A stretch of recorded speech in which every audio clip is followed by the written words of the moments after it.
Okay, it's going to be a review of WrestleMania 40. We're going to do both nights in one video once again. But yeah, with night one, I thought night one was a lot of fun. There's a lot of good things to say about it. I actually did watch it with, people that don't, watch the product or have never watched the product before. And it was just really, really cool how invested they were. Before each and every match. I just think WWE did a really, really good job of, telling stories to hype up the matches, explaining. And I think a lot of people just really felt connected, with everything. I don't think you needed to watch every single Raw and SmackDown leading up to WrestleMania to, be totally invested in everything. So I think they did a good job with that. I would definitely say this is night one was probably the weaker night. And it usually, since I've been doing the 2-night WrestleManias, night one has pretty much been the better show, going back to the pandemic WrestleMania 36. And I would definitely say night two is probably the more satisfying of the 2 nights. I predicted Sami Zayn and Gunther to be by far the best match of the weekend. I don't know if I would totally say that, at this point. I think Sami and Gunther, there's a lot to like about it, but, they booked it in a very different direction than I expected. And Sami Zayn gets his big moment, so you can't really argue with it. There's, Raw is going to be in Montreal next week, so when you see that Sami won, it definitely does make sense. You could definitely have a lot of fun with Sami in Montreal a week from today. So we'll see what happens there. But hey, man, let's go right down to a first match of the night. We got Rhea Ripley, taking on Becky Lynch for the women's championship, the women's world championship.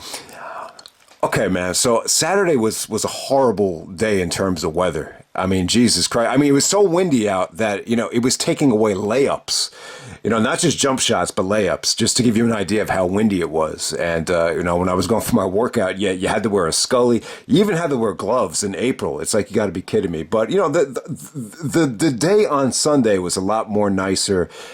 You almost felt like the tide was turning from winter to spring, during this weekend. But, I mean, hopefully they had you always hear maybe the ring was heated or they had heat coming out of somewhere, or maybe it's just adrenaline. But man, it looked windy and cold and just damp, from all the rain that we had this week. So, not good weather for, sports and wrestling to be outside. But hey, man, this was still a really, really good match between Rhea and Becky Lynch. Becky actually promotes her book on the way out to the ring, which is kind of weird. She actually had some of the writing on her ring attire here. So they really, did their best to over promote, Becky's book. But the match was still really, really good. Becky was sick. It looked cold. It looked windy. But at the same time, once they got into a little bit of a rhythm, I thought it was good, man. Nowhere near, as we predicted, nowhere near as good as Rhea and Charlotte from last year. That would have been tough to live up to. Some people thought that was the best match of the weekend last year. But, this was still really, really good. I think, what really turned the tide here was when Rhea countered, the disarmer into an electric chair, and she rolled out of the ring in an electric chair position, and then she dropped her down once they got outside the ring. That was a really, really cool spot. But yeah, Becky did her thing. She hit a bunch of, manhandle slams. Rhea kicks out of it. Becky kicks out of the riptide. Eventually, Rhea hits the riptide on the top of the turnbuckle and then follows it up with another riptide to get the victory there. So yeah, pretty predictable. I just didn't think, they were going to go back to Becky in this situation. Rhea is... I don't know. I think Rhea's hot right now. In terms of the actual crowd, I was expecting more of a split reaction. And, that's exactly what you got here. I thought maybe some of the fans would have turned on Becky here. I can't say that the match went that far. But I would say the fans were more behind Rhea than Becky, but it wasn't overwhelming. It wasn't they booed the crap out of Becky or, they totally turned on Becky. But there was some let's go mommy chants, but it wasn't like the polarizing, Cena type of reaction that I thought was possible here, because Becky is a little bit more of, she's been showing a little bit of attitude and bitchiness leading up to this thing. So I thought maybe, the fans would turn on Becky, but that was definitely not the case. And then when we're going to move on to the 6-pack tag team ladder match for the Undisputed WWE Tag Team Championship. So this was really cool. And explaining this thing in the preview, I was a little bit confused about how they were going to do this thing, especially with the both belts. I think the question I had was if you win one set of tag team championships, either the Raw or SmackDown ones, are you out of the match? That was what I was a little bit unclear of, but you could still wrestle in the actual match. You could almost compare it to the two-fall triple threat with Benoit, Jericho, and Angle. First fall was for the Intercontinental Championship, and then the next fall was for the European Championship. So you could actually win both titles here. So yeah, and in terms of the setup here, you had the Raw titles and the SmackDown titles, and if whoever grabs the first one, you could still actually wrestle in the match. So just to make that clear, but it was cool how they did it here. I think more than anything, what kind of went under the radar for me is this would be really good for the tag team division. This gives a lot of these teams more important matches. You don't have one team just dominating the title picture. So it was good, man. So let's get down to it. We have A-Town Down Under. Really, really cool tag team name right there. Austin Theory and Grayson Waller taking on the Awesome Truth of Miz and R-Truth. They actually main evented Survivor Series 2011. So it's cool that they're still together here. Then you got, the Judgment Day are the tag team champions, undisputed tag team champions, Finn Balor and Damian Priest. I really thought Damian Priest and Balor were going to lose this thing to open the door for Damian Priest to cash in. I just figured you had to do it now. You had to do it at WrestleMania. They've been teasing it the whole year, and they finally did it, but we'll get to that during night two. DIY, Johnny Gargano, Tommaso Ciampa, their first WrestleMania ever? Is that really, really true? For a lot of these guys, it was their first. You had the New Day of Kofi Kingston and Xavier Woods. Xavier Woods actually rocks the old school Apollo Creed ring attire, which was classy as hell because they're in Philadelphia. Rocky 1 and Rocky 2 main events were in Philly. Carl Weathers just passed away. Rest in peace to Carl Weathers earlier on this year. So I thought that was an awesome move by Xavier Woods. You also had the New Catch Republic of Pete Dunne and Tyler Bate. They pulled out their Birminghammer. My brother thought that was a cool name, but I wish I had explained it to him that they're actually from Birmingham and the ties to Kabashi. But it was just I didn't want to totally confuse like everybody we were watching the show with. But yeah, man, this was definitely a lot of fun. A lot of comedy here. I really think R-Truth really stole the show in terms of the comedy stuff. He was reenacting, his old rival John Cena, who they've main evented he's main evented pay-per-views with Cena before. So that kind of made sense. But yeah, just the comedy, him thinking that it was an actual tag match, him going for pins, just like he did in so I explained to my brother, during the Royal Rumble, he actually entered the wrong Rumble and, he came out during the Women's Rumble. So he thought that was hilarious. So I was just explaining R-Truth is kind of doing, kind of more like of a Damian Sandow type of, and that's what I would kind of compare it to, the way Sandow was trying to, do the impersonations and doing a little bit more comedy. So yeah, Miz and R-Truth, they actually win the I believe the Raw tag team titles to end this thing. The first team that actually won here was actually A-Town Down Under, Austin Theory and Grayson Waller. They actually won the I believe the SmackDown tag team championships. But in terms of some of the spots here, who really stole the show, I got to give it up to Johnny and Tommaso. I thought Johnny actually delivered a sweet looking springboard DDT right through the table. He looked like he was in a lot of pain after it. The highlight of the match in terms of just executing a dangerous spot and protecting the dude. Tommaso actually delivered a like a shell shock or a white noise. Alex Shelley Sheamus used that finisher before, and Tommaso uses it as well. Off the ladder to, I think it was Tyler Bate. Just the way he protected him and the landing, it just came off sweet but safe. I really love that. Judgment Day, I think it was J.D. McDonough came out. He tried to save the Judgment Day from losing the tag team belts. He ended up taking, one of the bigger bumps in the match with that table bump. Kofi had a really nice moment here.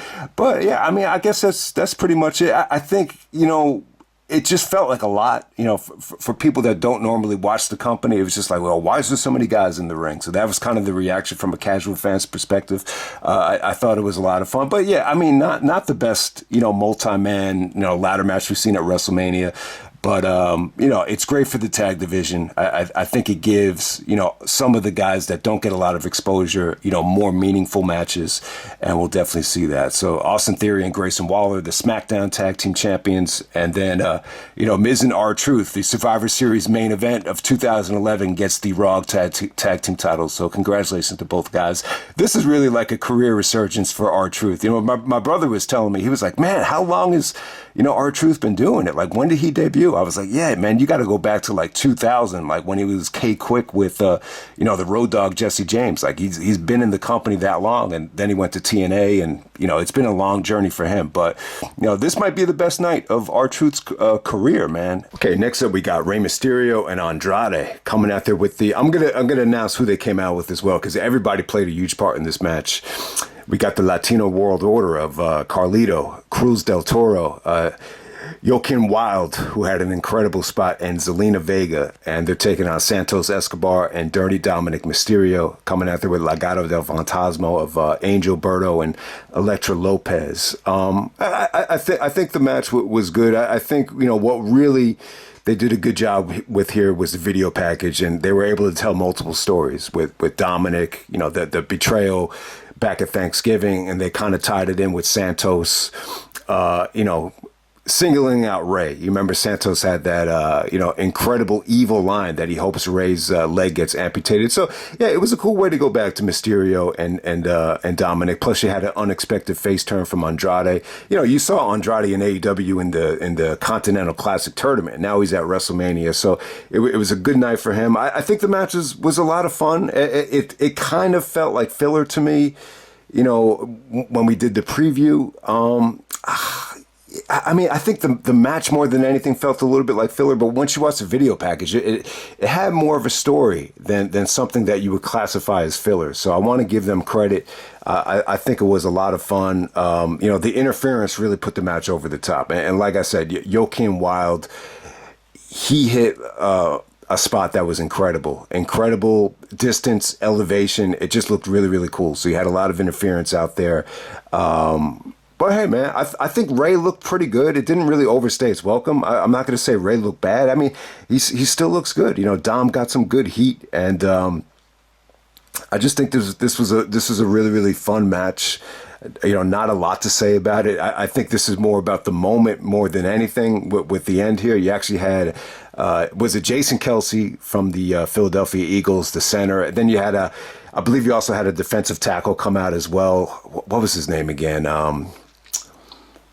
Lane Johnson, if I'm not mistaken. I'm not a huge, football is tough. Like, you can't keep track of, obviously I know the quarterbacks and the wide receivers and the tight ends, but, I can't name everybody on the offensive and defensive lines here, but it was good for Eagles fans. I play with a guy that's a huge Eagles fan. I wish I had told him about this moment. He would have been really interested to see this, because he was kind of planning going to WrestleMania. So, yeah, they come out with the Lucha Eagles masks, and they help Rey and Andrade win this thing. So we're going to move on from there. Next up, we had Jey Uso taking on Jimmy Uso.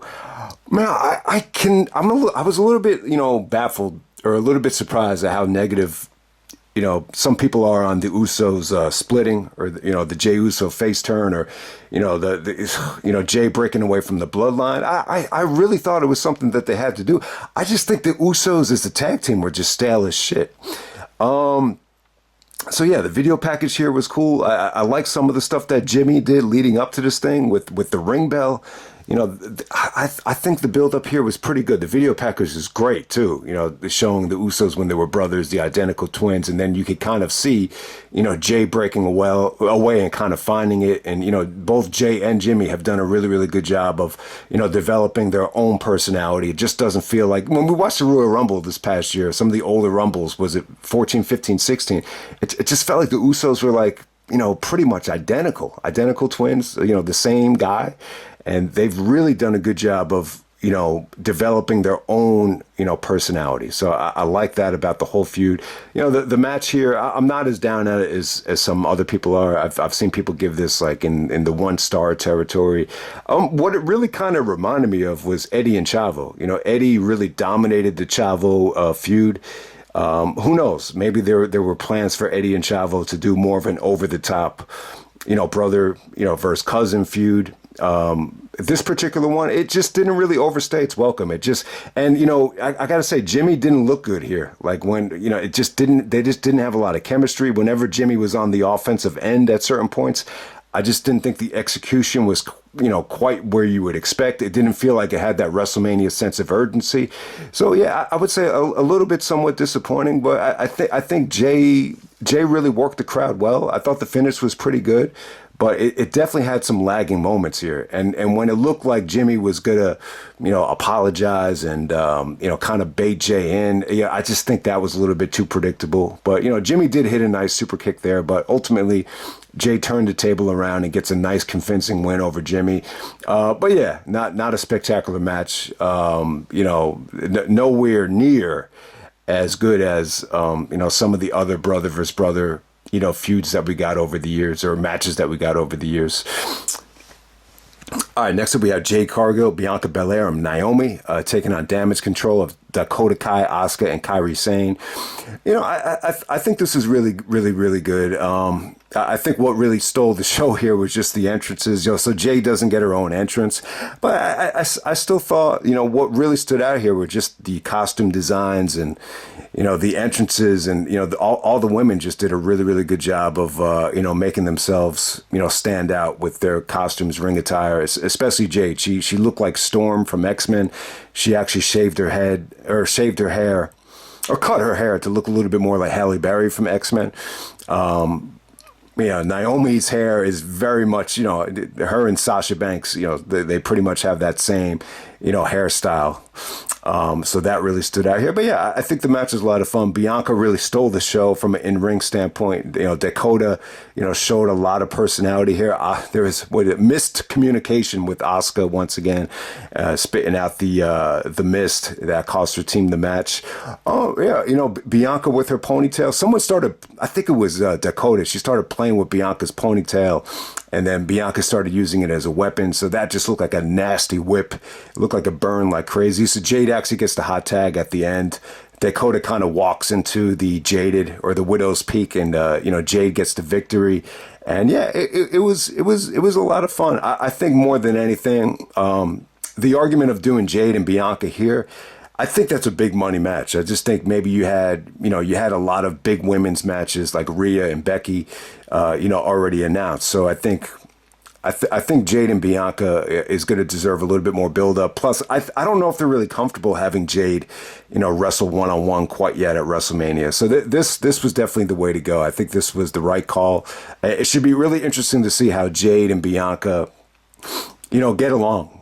Backstage, because I think they're both kind of competition for each other. They're both, attractive, black women with just really, really, amazing physiques. So it should be really interesting to see the ups and downs or the, just the chemistry between them, down the road. So we'll see what happens there. All right, next up we have Sami Zayn challenging Gunther for the Intercontinental Championship. This is a very Rocky 3 and Rocky 4 inspired match. Rocky 3 in terms of, Chad Gable, really, playing the Adrian role, and Sami Zayn just saying, I'm afraid, you want to hear it? So I love that about the feud. And once the entrances came out, I think it was Corey Graves, he compared Gunther's entrance to Drago, and, this is definitely a Rocky 4 type of feel once again. It seems like we say that a lot, especially with Eddie and Brock at No Way Out. That was another one, but, a lot of these Gunther matches kind of feel like a mismatch or, a Rocky underdog story here. And even Corey Graves said, you fight great, but I'm a great fighter. Sami Zayn is great, but Gunther's a great fighter. Taking another classic line out of the Carl Weathers Apollo Creed playbook. So I like that about the match. Okay, so what really, oh man, let me shout out Kevin Owens too. I love the stuff with Owens and Zayn. The one on night one came off a little bit more genuine, a little bit more natural. So that came off good. So Sami defeats Gunther in about 15 minutes. Yeah, I just expected this to get a little bit more time. I wish they got more of a green light to deliver. In terms of the action, I thought it was sweet, man. I thought it was really sweet. Sami really kind of, out chopped Gunther in the beginning. Gunther was dishing out the chops as well, but Sami was really doing a better job of making Gunther's chest, look like that Bryan Danielson red meat, type of look where, Danielson has that pale skin and it just, his flesh just turns to like butchered meat. Gunther really took a lot of abuse there, but, as the match progressed, they kind of went back to that, Drago formula with just Gunther, dominating it. Michael Cole saying they should just stop the match. They should just stop the match. So Sami's wife is actually at ringside. And, I want to compare it to, Adrian from Rocky, but, Adrian never really got this animated, during a Rocky fight. From her, it was always just stop the match or she'd be just crying and silent or, you're going to do it. But she never, got into a battle, with Mr. T or Drago. That never happened. So, but that's probably the closest thing it reminded me of. So Sami's wife is really, really animated here, more animated than the Roman match. Really, just mocking Gunther and just saying it's over. And then Gunther kind of takes his eye off the ball and is just more consumed with talking trash to Sami's wife. So that's kind of the direction they took it. And then Gunther makes one mistake. Sami capitalizes with the Yakuza and the brainbuster on the top of the turnbuckle, which is Sami's move. Kyle Fletcher actually busted that out of Supercard of Honor on Friday, and Sami does it here. And Sami just, just lays out Gunther with just a series of just sweet, stiff Yakuzas. So, yeah, I mean, it was definitely a good match in the moment. It was good too, man. I mean, Sami did deliver some brutal looking exploders to Gunther, which just looked brutal. But yeah, good match here. Nowhere near, Gunther's performance last year at WrestleMania. I think they have a better match in them. It should definitely be interesting to see what they do in Montreal. If they do a rematch in Montreal or, do a rematch at a premium live event, I think that's definitely a possibility. But hey, Gunther, almost 2 years, 666 days, 666. He loses the Intercontinental Championship. I wasn't crazy about it. I would have kept the title on Gunther, but, I'm a huge Sami Zayn fan. Sami's been the Intercontinental Champion before. He defeated Daniel Bryan, in WrestleMania 2020 with no fans. But, this is a new level of credibility for the Intercontinental Championship. Plus, Sami is finally back. He's back to being the amazing wrestler that and love, during the El Generico days. So, I'm really happy for Sami. And maybe this does open the door for Gunther to get in the world title picture. I don't see it happening anytime soon. I do think once we get to the Bash in Berlin in September, I think, that Cody and Gunther atmosphere could be incredible.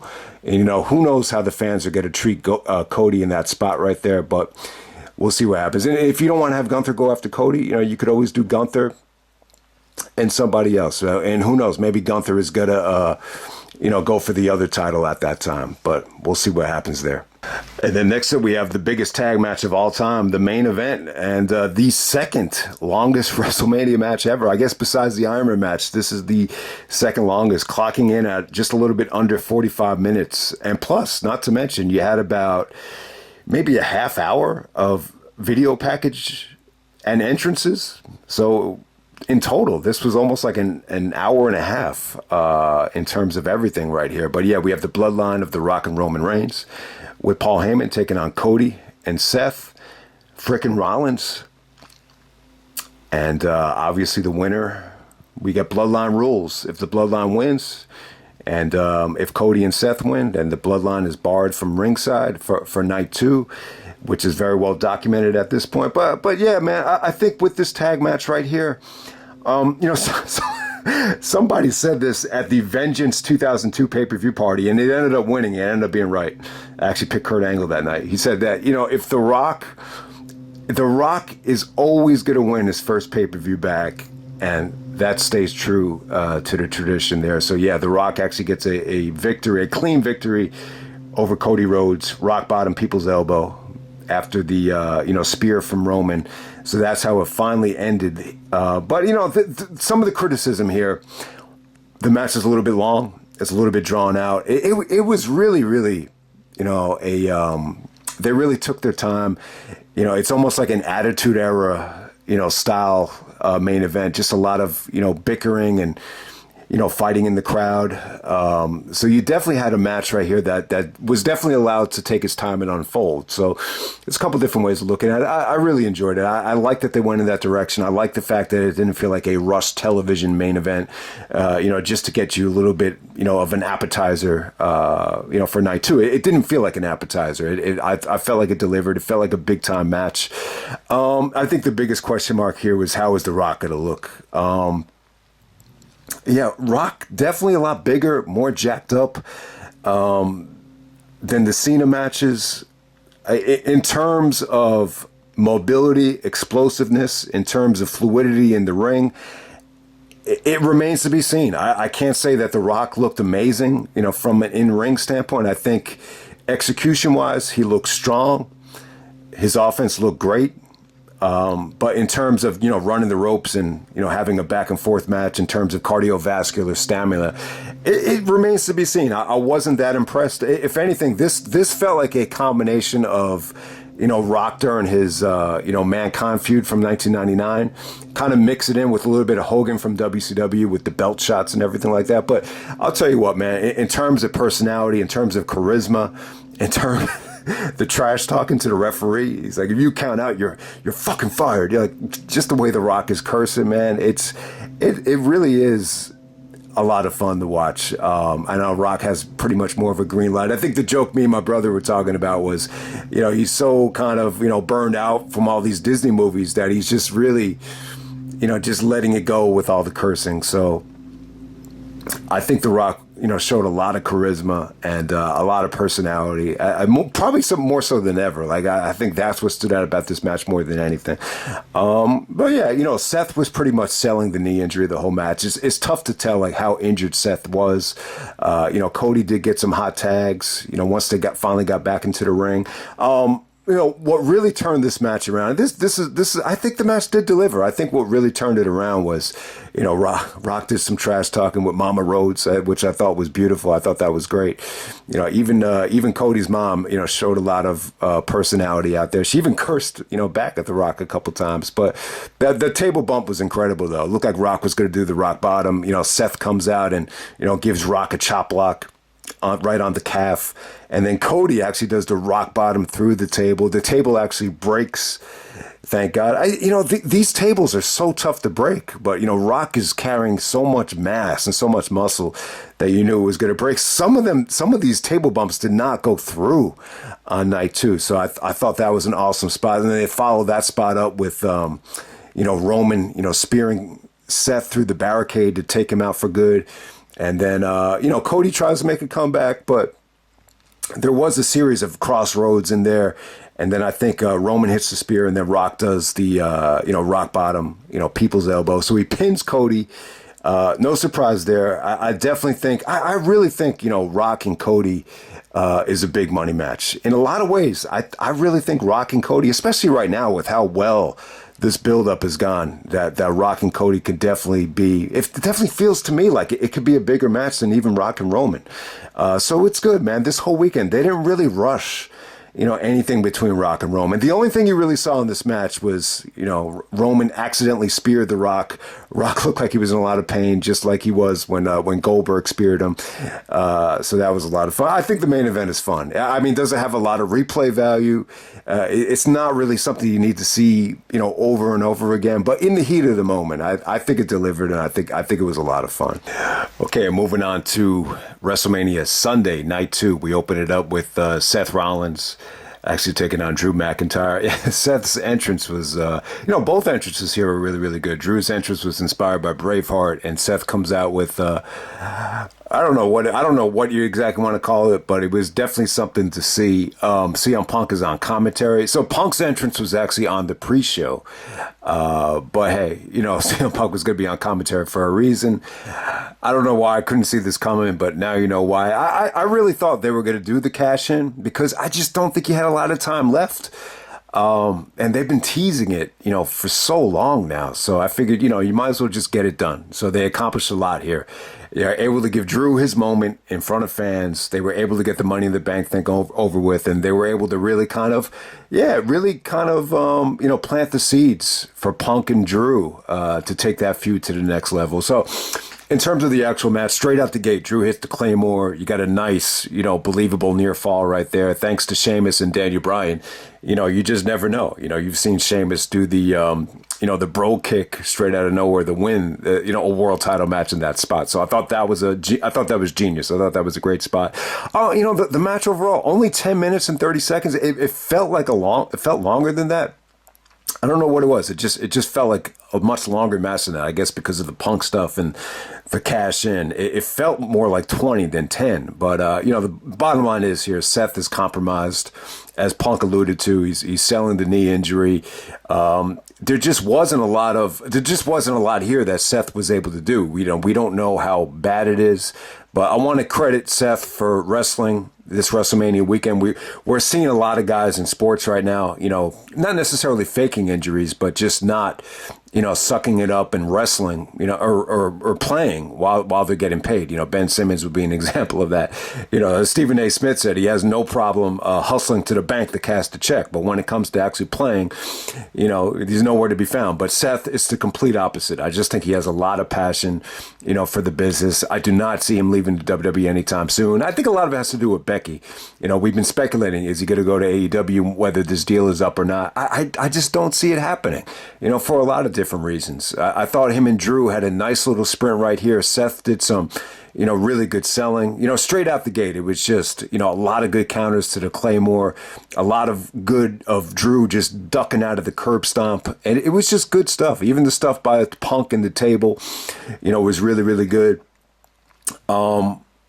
Seth kicked out of a million Claymores, but the bottom line is, it was just a little bit too much. Drew is at full strength, and it came off good. He was actually celebrating with his wife and I guess maybe a friend or a brother at ringside. So I thought it was a good moment for Drew. So, Seth almost starts crying at the end of this thing. You can see tears in Seth Rollins' eyes. Maybe Seth is just a little bit worn out, and maybe he's just, it always hurts, man. Whenever you can't give like max effort in a situation like this, it probably did bother Seth. So you saw some real tears coming out of Seth. So, but after that was over with, Drew just pretty much just tries to milk it in and, stands over Punk with the title, just kind of showboating, and he acted very disrespectful. That's, Punk doesn't like it when people take money out of his bank account or when people disrespect him. The respect stuff is very similar to Brett. So Drew does the DX crotch chop to Punk, and then Punk takes his leg and just, kind of sweeps it, and McIntyre takes a bump on the table, and then he takes off the, the elbow brace, and then Punk is really just giving it to Drew, and then all of a sudden Damian Priest comes out of nowhere. And a lot of passion, a lot of animation, and he decides to. He's like, "I'm casting it in right now." Then he hits McIntyre with the briefcase, brings him into the ring. It only takes one choke slam, and Damian Priest, the new World Heavyweight Champion, he cashes it in at WrestleMania. I believe the first one to cash it in at WrestleMania since Seth Rollins, and then Punk just kind of mocks McIntyre, just clapping with an evil smile. So I enjoyed Punk here. I'm kind of glad that he's back in WWE. I just think it's I just think there's a lot of guys that he could really feud with that you want to see up to this point. Hey, look, I would have loved for the AEW stuff to work out. I think when you look back on it, if you really want to learn from it, or there's something that maybe Tony Khan could have learned from it. I think the Cabana stuff is something that, maybe they should have just ironed out from the get-go. Like if Punk was really that adamant that he couldn't talk to Cabana, that a lawyer needed to be involved just for this dude to say hello to him, then, maybe that stuff should have been ironed out. And maybe Tony should have really, thought about, how is Cabana's, relationship going to affect, the guys that are very close with Colt Cabana. That's something that probably could have been, ironed out. But, the bottom line is, it just wasn't a good fit for Punk. I think Punk realized, Ring of Honor did a lot for him, but WWE, made him the name that he is worldwide. So, maybe he's back where he belongs. So, yeah, I'm excited to see what happens here. I just think more than anything, I think eventually this company is just gonna, get into a rhythm, get into that momentum they're going to build a lot of momentum, and they'll just be able to focus on this great roster that they do have. And it's taken a while. We're finally here though, and I really love the moment. I'm not a big Damian Priest fan, but I'm not gonna lie. I mean, the dude's been in a lot of years. He was in Ring of Honor as Punishment Martinez, and it's a long time coming. So I'm very happy for him. Very happy for him. I'm glad I watched some of his survival of the fittest matches, Supercard of Honor matches leading up to this thing, because it makes me kind of appreciate the moment more than I normally would have if I didn't go back and check out his previous work. But hey, man, the Judgment Day, they have two champions. They lost the Undisputed Tag Team Championships, but they have two champions in Rhea and Damian Priest now. So definitely looking forward to how that transpires in the weeks to come or months to come, man.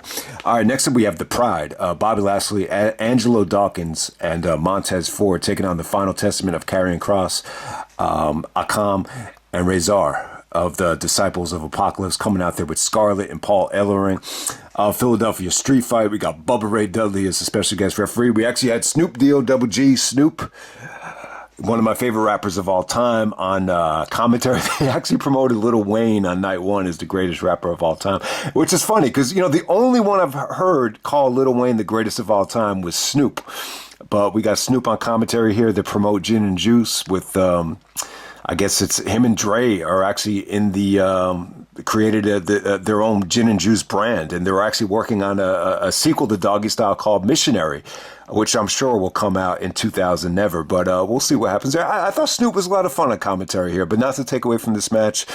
It was good, man. Bubba did some funny stuff with the glasses and the get the tables. Once again, Montez Ford, they had some bad camera angles here. Initially the Montez Ford spot was incredible. It came out of nowhere, but the camera they didn't have the right camera shot on it. There was kind of like a botched table thing, but they had to bring out another table. But other than that, I think the match was kind of fun. I don't mind Bobby Lashley teaming up with, Montez and Angelo here. I think it was fun. Karrion Kross, it was just kind of there, but it was fun. It didn't really overstay its welcome. And yeah, I think Snoop is really funny on commentary, man. He really is. He really, is an entertainer, and he's really evolved a lot, since he was a little bit more of a humble and shy, kid, and even since the murder trial as well. Like he just feels a lot more comfortable in real life, than even back in the heyday. Okay, next up we have LA Knight taking on the phenomenal AJ Styles. I just want to say this about the feud and the build up here. I think AJ did a great job of, not only just getting himself in phenomenal shape. They did show him working out at his house. He just looks like he's been working out like a madman. That's all I'll really say about that.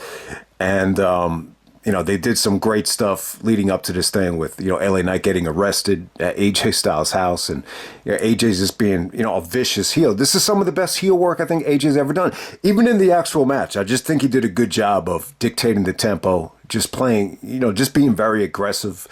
And I thought it was pretty good. I mean, in terms of AJ at WrestleMania, I think the general perception is that he's had a lot of great opponents, from Jericho to Nakamura to Shane. You name it. Edge, he's had some really, really good opponents. It just feels to me like they just don't live up to expectations. We've talked about a lot how, AJ has a difficult time of, connecting with a mass audience at WrestleMania. For some reason, it just seems like something is always off. The great thing about this match is I don't think the expectations were that high, so it ended up being pretty good. And I don't think it really left you as disappointing as you were during the Nakamura match or the Edge match, for example. LA Knight, I think the perception is...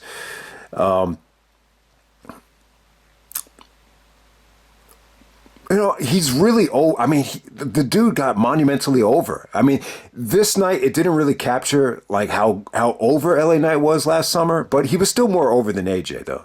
His punches got Yaz.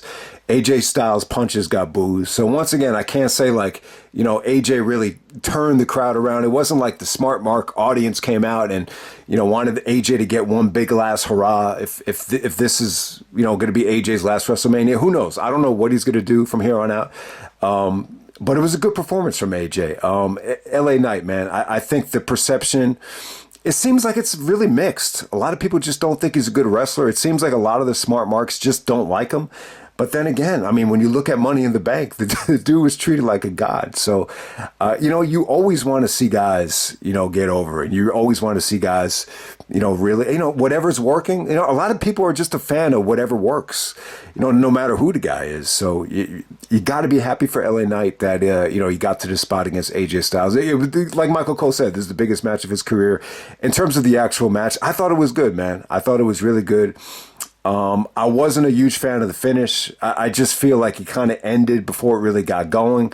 LA Knight does go over with the blood force trauma, the BFT, whatever he calls it. I'm not a huge fan of the finisher, but at the same time, AJ did some great heel work here. The calf crusher, really did some nice leg work. Vicious and aggressive from AJ, but, LA did a good job of just avoiding AJ's big monster moves, whether it's the 450 splash, he got his knees up to the gut. He stayed away from the phenomenal forearm, did a really nice counter to the Styles Clash, and then he was able to hit his BFT finisher, pretty much out of nowhere. So, I think this could have used an extra couple minutes to really, hit home. But at the same time, it was quick, it was fast, and it really didn't overstay its welcome. I thought it was solid stuff. But, am I going to lie to you and say, this was really a show stealer? I can't say that. I can't say that it was, allowed. It didn't really get the green light to deliver, but it was still pretty good stuff. Next up, we have Logan Paul, coming out there with show speed. Show speed. The Prime, the guy dressed up in the Prime bottle once again. Logan Paul taking on Kevin Owens and Randy Orton. Owens actually drives Randy Orton to the ring. That was pretty cool, and it's a triple threat match for the United States Championship.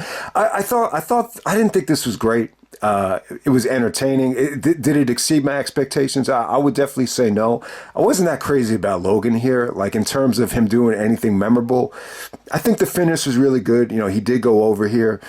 I think he did too much of the brass knuck stuff for my liking. It really wasn't like the best showcase of his athleticism. He did go toe to toe with Orton. Like there was some really good like striking and uppercuts when he was going one-on-one against Orton. And, they were saying like it's a mistake to go one-on-one against Orton toe to toe. But Logan pretty much held his own. I thought that was impressive from him. But other than that, man, I don't know. I can't say I'm blown away by Logan here. I thought it was a fun match, though. There was some beautiful, RKO spots. Randy hits the RKO on Kevin. Kevin kicks out of it like on a strong two, which is kind of weird. But Kevin kicked out of the RKO, and Corey Graves is saying usually you can rely on the RKO like you can rely on death and taxes. I thought that was a good line. But they did some creative stuff here. Owens and Orton almost had like more of a friendship going into this thing, but it didn't really feel like a handicap match, so that's good. Beautiful counter from Randy from the Papa Powerbomb into the RKO. I thought that was cool. Like I said, man, Logan with the brass knucks, really kind of, turned the tide for him. Orton did a monstrous RKO to show speed on the announce table after he stripped him out of the Prime outfit. They were actually chanting Gatorade during the actual match, which I love, man, because I really like Gatorade. It doesn't taste to me like I'm drinking chemicals and I'm drinking Gatorade. So if I'm going to pick Gatorade over Prime, no doubt about it. I would even go a V8 Splash over Prime. But hey, man, congrats to Logan Paul. They're really promoting the shit out of Prime. He's making a lot of money, and he's still retaining the United States Championship. He's actually going to be on the poster for SummerSlam. SummerSlam is going to be in Cleveland, so it should be interesting to see what plans they have in store for Logan's. But so yeah, this definitely opens up the door for Logan to take on Orton one-on-one. The finish actually comes when Logan is able to kind of get Orton out of the ring and capitalize on a frog splash after several like stunners and RKOs. I don't know. There was like a lot of counters between the stunner and the RKO. And I think it was McAfee. He was talking about it like Randy had faced Austin because he's taken the stunner so many times. But yeah, I don't think Austin and Orton were ever active wrestlers at the same time, at least not on the same show. Maybe Austin was on Raw full time right before he walked out, and Orton was on SmackDown. But yeah, I don't think we ever saw Randy Orton take the stunner from Austin, at least as an active wrestler. But yeah, man, it was a cool matchup. I think I would have preferred this to be 1-on-1, Logan and Owens. Give them the green light. But I think the Bloodline rules for the main event kind of took that away. But, fun match. I can't say it was great, though. I don't think they had, amazing chemistry. There were parts in the match where I just didn't think it flowed very well, but a pretty good performance from Randy Orton at WrestleMania. It definitely wasn't bad. It's Randy Orton's first WrestleMania, I guess in 2 years, so not that long ago, but I would definitely say one of Randy's better performances, no doubt about it. And next up, we have Io Sky taking on Bayley for the Women's Championship. So this is better than I expected. They went on pretty late. I think this was kind of a risky spot to put them in, but I think they did a good job here. I think for the most part, Bayley's Rumble win and her face turn, worked out pretty well. Bayley, what I noticed about Bayley is that, I think a lot of women really connected to her. I could just see it, from some of the people I watched the show with, they kind of look at Bayley like she's different. Like she's almost like a fan or a tomboy. I think Bayley I would have loved for her to, be part of the pay-per-view party crew, when you're growing up. I think she would have been a lot of fun, in that environment. But, yeah, I mean, one of the things she even admitted, she doesn't look like Trish. She doesn't look like Tori Wilson. She looks like your girl next door. And I think a lot of, I think there's a little bit of a connection there. So, she's just too talented, not to be a baby, too likable not to be a baby face. So, but yeah, Io Sky, I thought she looked really good here, man. I think, whatever negative things you want to say about her since she's been on the main roster, she's not the same. I think she proved everybody wrong here. She kind of overused the moonsault, and that kind of, cost her the match. But she did have some beautiful, sequences with the moonsault onto the outside. Bayley was able to get the knees to the gut on one of them. She was able to hit one of them for a near fall.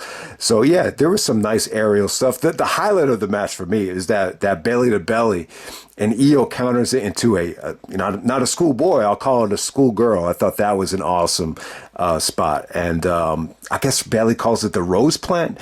Yeah, she actually dodged the Rhodes plant and was able to get out of that one time. And Io hit a nice little finish there. Bayley kicked out of that. That was a cool sequence right there with Io dodging the Rose plant spot. That was cool. But, Bayley actually, I totally forgot. She grew up a huge Macho Man fan. And she hits the elbow drop, a tribute to Mach. Yeah, so Sasha's the Eddie Guerrero fan. Bayley's the Macho Man fan. Totally forgot about that. You would think Macho Man will be before Bayley's time, but that's the power of DVDs and the WWE Network. A lot of stuff was just so accessible, back in the day. So yeah, a good finish there. Bayley actually does hit the rose plant for the finish, and yeah, it came off pretty good, man. This is a good women's match. I think both women's championship matches were pretty damn good. I think they both delivered. Okay, and on to the main event. We got Roman versus Cody, second year in a row.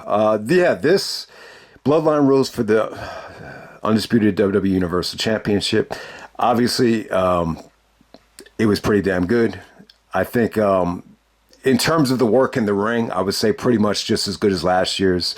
The difference between last year's and this year's is the negativity and the stench that was created last year. Whether you want to say, oh, Vince got involved, or, maybe they wanted to, de-venomize the AEW and Cody.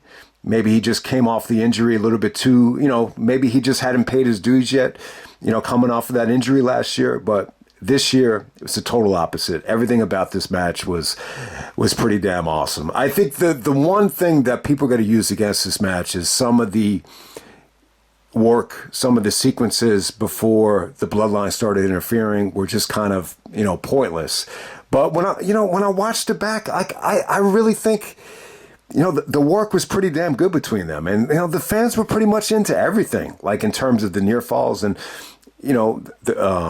the crossroads, the spears, the Superman punches, everything pretty much, got a believable reaction in terms of, do the fans think that's the actual finish? I mean, I think they did a good job with it, even though, you would think, like, why would you even care about this match until Solo Sikoa comes out or Jimmy Uso comes out or The Rock comes out? You knew The Rock was going to come out, but you never know. You could have had the mindset that, all right, there's just not going to be a lot of interference, and it's just going to be what it's going to be. So maybe you had that thought cross into it. But hey, the match delivered, I think, on all levels. I think a lot of people are using the term it was overbooked in every good way imaginable, and I would definitely agree with that. But let's go through it, man. I mean, it was just a ton of fun. To watch, man. I mean, not everybody under the sun came out. I think a lot of people would have made the argument that you could have had Austin in this situation because of the rivalry with The Rock. But I think, the last time you saw Cena, he was feuding with Solo Sikoa. So I think Cena was the right move.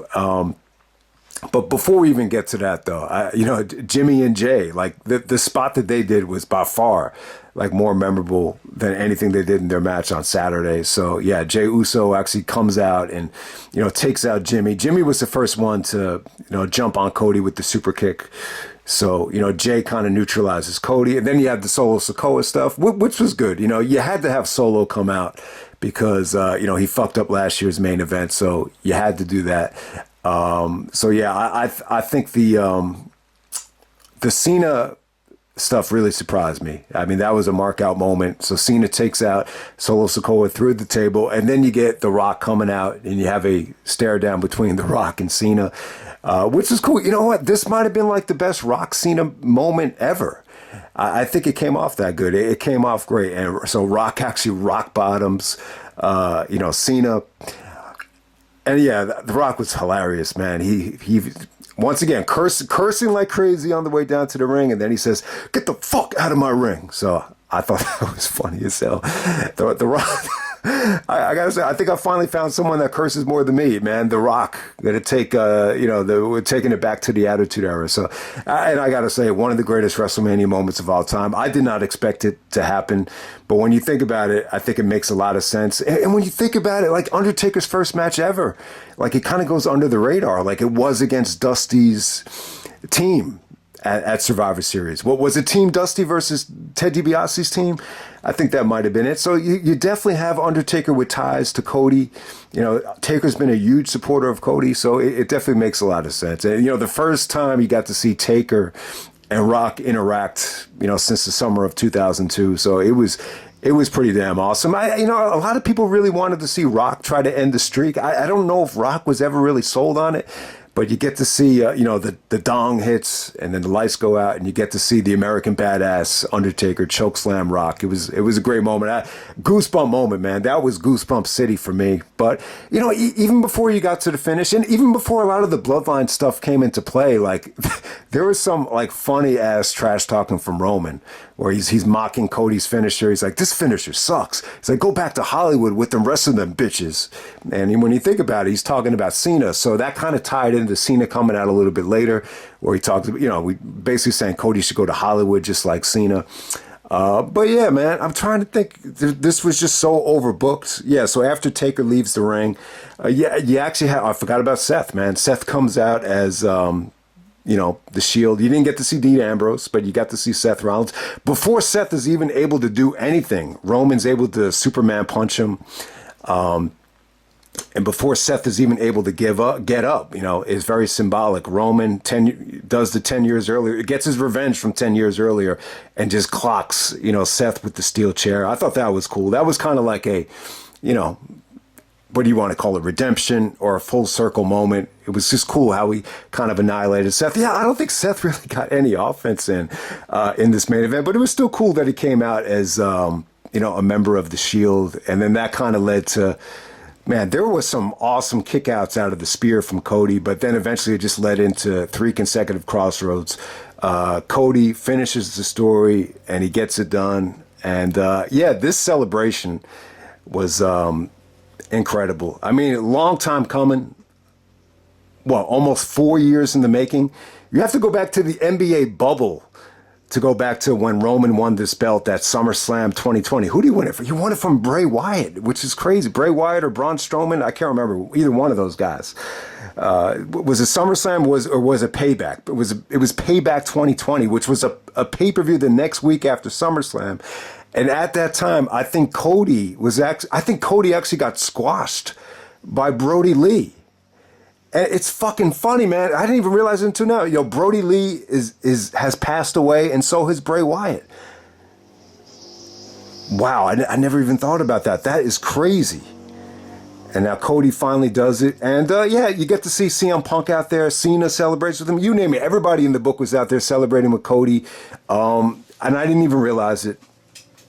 When Dusty won the NWA title, it was very, very similar with all the babyfaces celebrating. That's a match we should definitely revisit. Was that against Flair at the Great American Bash? I like to really dig that up and, go back in time and check that out. But yeah, rest in peace to Dusty. It really is, just crazy, man. How poorly Dusty was treated, when he was the polka dot Dusty, and, Cody was really able to, I don't know, just everything that Cody did. It's just very inspirational, man. I just hope everybody is inspired by what Cody did, to leave WWE and come back. And you get to see him celebrating out there with Punk, which is cool. I think it makes sense because in a lot of ways, I think Punk really inspired Cody, to do what he did. Cody even mentioned, going right before the Rumble, like, all those things you talked about. I'm the one that did it, going to Ring of Honor, going to New Japan, and, really getting better and traveling the world and, making, just really enhancing and getting better. And Cody's the one that did it. And he credits Punk for, inspiring him to do that. So I like the celebration there. I'm sure a lot of people are going to think like, Punk tried to steal the moment from Cody, but yeah, I think it was a great celebration. And you get to see Triple H come out. Stephanie actually came out at the beginning of the show, announced that this is going to be the Paul Levesque era. So, credit to Triple H, for making this happen. Back to back, we get two great WrestleManias in a row. And then you get to see Bruce Pritchard come out there. I'm a huge fan of Bruce. The Conrad podcast, a lot of people have mixed feelings. Obviously, you could have mixed feelings on the Bischoff one. Obviously, Kurt's podcast is clean. It's nice and healthy. He not going to say anything bad about anybody. But, you know why Cornette and Eric Bischoff, do what they do.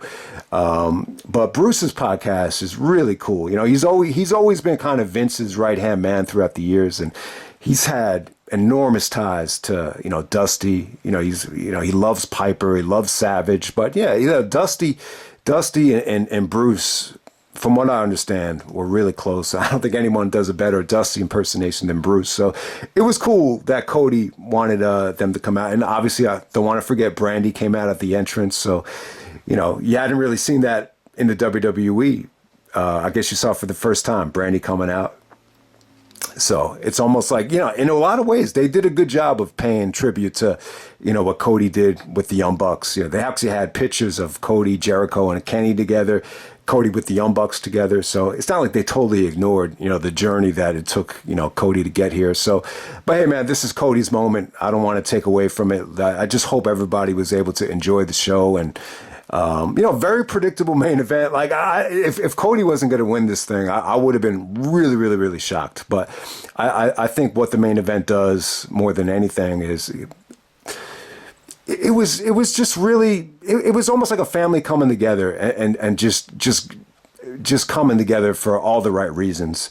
If you want to call it a love letter to the professional wrestling, Michael Cole was great. Cole, he really struck Cole in the heart. He's like, I love pro wrestling. One of the finest moments of Michael Cole's life. And, it's easy to say now because, Jim is kind of on the way out. But, yeah, I mean, if you think Michael Cole is, the greatest of all time in terms of WWE announcers, I'm not going to, disagree with you. Samantha Irvin, too. Give credit to her. She really is amazing. And it wasn't until the show where it finally hit me, like, she really is good. She really put, like, extra emotion, into everything she did this night. But, hey, great WrestleMania. Was it better than last year's WrestleMania? From a wrestling standpoint, I would say no. I think, from a star rating standpoint, last year had better star ratings. But this felt a little bit more special in terms of the main event, in terms of just being excited about the company, looking forward, putting all the negativity and all the fucking bullshit behind you. you go with this WrestleMania. If you're just talking about strictly in the ring, I think there is a little bit more, you know, sexier pieces in terms of actual wrestling last year. But hey, man, I think Cody and Roman, that's going to end up being the match of the weekend, no doubt about it. For, you know, not just because of the wrestling, but, you know, just everything that went into it. But yeah, man, I'll just end it right there, man. That's WrestleMania 40. We some old motherfuckers. 40 years of WrestleMania, and we made it. We got through it. Hope everybody enjoyed WrestleMania, and I'm out.